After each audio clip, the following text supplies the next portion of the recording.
Hello guys, welcome to my YouTube channel. आज हम पढ़ेंगे हिस्ट्री। हिस्ट्री में एक टॉपिक है दिल्ली सल्तनत, जिसमें हम करेंगे आज टॉपिक से शुरू तुगलक डायनेस्टी में। हमने पहले कुछ टॉपिक कंप्लीट कर लिया है, तो आगे बढ़ेंगे हम इसमें।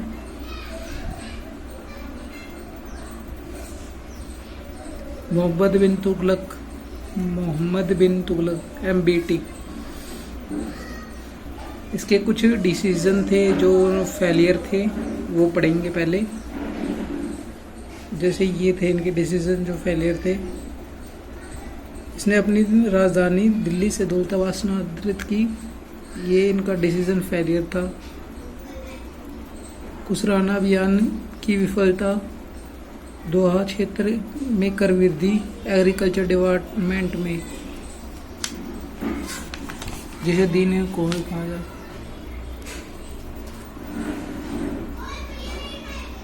कराचील अभियान की विफलता, 1351 में सिंध में के विद्रोह, इसकी मृत्यु हो गई थी। फिरोज शाह तुगलक इसके बाद का शासक था, जो 1351 से लेके 1388 तक बना था। दिल्ली सल्तनत का पहला अकबर कहा जाता है इसे। और इसने जो 6 शहर बसाए थे, उनका नाम है हिसार, फतेहाबाद, फिरोजपुर, फिरोजशाह कोटला, फिरोजाबाद, गिलास सिटी ऑफ इंडिया जिसे कहा जाता है फिरोजाबाद। सिंचाई के लिए सबसे ज़्यादा नहरें बनवाने वाला शासक था। इसने सिरसा में एक नहर का निर्माण कराया।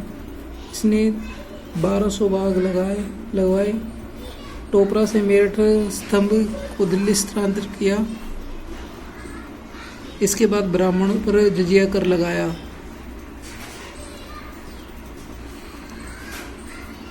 इसने दिल्ली में कुतुब मीनार की चौथी 5वीं मंजिल का पुनर्निर्माण करवाया, जो बिजली गिरने से एक वजह से टूट गई थी। स्त्री प्रथा को प्रतिबंध करने वाला प्रथम शासक था ये फिरोज शाह तुगलक। स्त्री प्रथा का किसने किया था देख लेते हैं।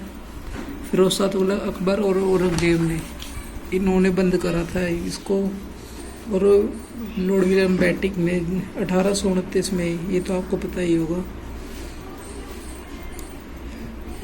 सती प्रथा को प्रतिबंध करने वाला प्रथम सुल्तान था, जो फिरोज शाह तुगलक था। तुगलक वंश का अंतिम शासक नसीरुद्दीन मोहम्मद था, जो 1354 से लेके 1414 तक था। दिल्ली सल्तनत तैमूर का आक्रमण हुआ था इसी के काल में।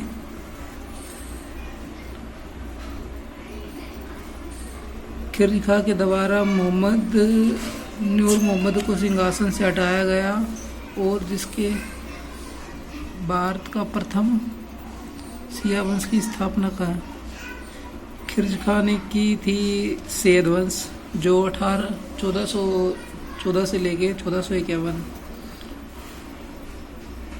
तक चला था। इसने जो इसका कार्यकाल था, जीवन काल था, वो 1414 से लेके 1429 तक शासन किया था। कुतुबुद्दीन ऐबक के बाद दिल्ली सल्तनत का एकमात्र शासक था जिसने दिल्ली सल्तनत की उपाधि, सुल्तान की उपाधि नहीं ली थी। कौन था? खिलजी खां। कुतुबुद्दीन ऐबक के बाद सिर्फ एकमात्र शासक था। मुबारक शाह था 1421 से लेके 1434 से तक। वजीर बहलोल था, और बहलोल ने लोधी वंश की स्थापना की थी। बहलोल ने लोधी वंश की स्थापना की। सुल्तान बनने के बाद इसने अपने नाम से बहलोल सिक्के चलवाए। इसने जौनपुर पर आक्रमण करके लोधी वंश में मिलाया। इसका उत्तराधिकारी इसका पुत्र इस वंश का सबसे महान शासक था, जिसका नाम था सिकंदर लोधी। सिकंदर लोधी से रिलेट कर सकते हैं निजाम खान। इसी के काल में, सिकंदर लोधी के काल में आया था 1498 में वास्को डी गामा जो भारत आया था, जो पहला पुर्तगाल था। ये क्वेश्चन आ सकता है आपके क्वेश्चन पेपर में कि पहला पुर्तगाल कौन था, वास्को डी गामा, और किसी के काल में आया, किसी के कार्यकाल में आया था। ये सिकंदर लोधी के कार्यकाल में आया था। इसने आगरा में बाबरगढ़ का किला बनवाया और 1506 में दिल्ली आगरा के लिए स्थानांतरित किया। दिल्ली से आगरा स्थानांतरित किया। सिकंदर लोधी एक कवि था जो गुरुमुखी नामक की कविता लिखता था। इसने आयुर्वेदिक प्रस्थित फरयान सिकंदरी लिखी। इसने मापने की कंदरे जिसे गज है सिकंदरी, जो एक सिकंदरी गज था 30 इंच के बराबर। इसने कुतुब मीनार की मरम्मत करी। जैसे मैंने बताया था, फिरोज शाह तुगलक ने चौथी और पांचवी फ्लोर बनवाया, पुनर्निर्माण करवाया था। इब्राहिम लोधी का काल आया। इब्राहिम लोधी ने युद्ध लड़े थे, वो बता देता हूँ। खतौली का युद्ध लड़ा था जो इब्राहिम लोधी और राणा सांगा के बीच में थे, जिसमें राणा सांगा ने इब्राहिम लोधी को हरा दिया था। और पंजाब के सूबेदार आलम खां लोधी, दिल्ली के सूबेदार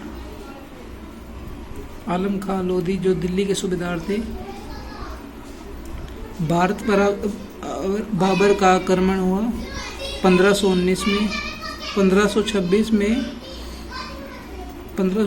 पानीपत का प्रथम युद्ध इब्राहिम लोधी और बाबर के बीच में, जिसमें बाबर जीत गया था और इब्राहिम लोधी की मृत्यु कर दी गई। मुगल डायनेस्टी आ जाती है यहाँ से।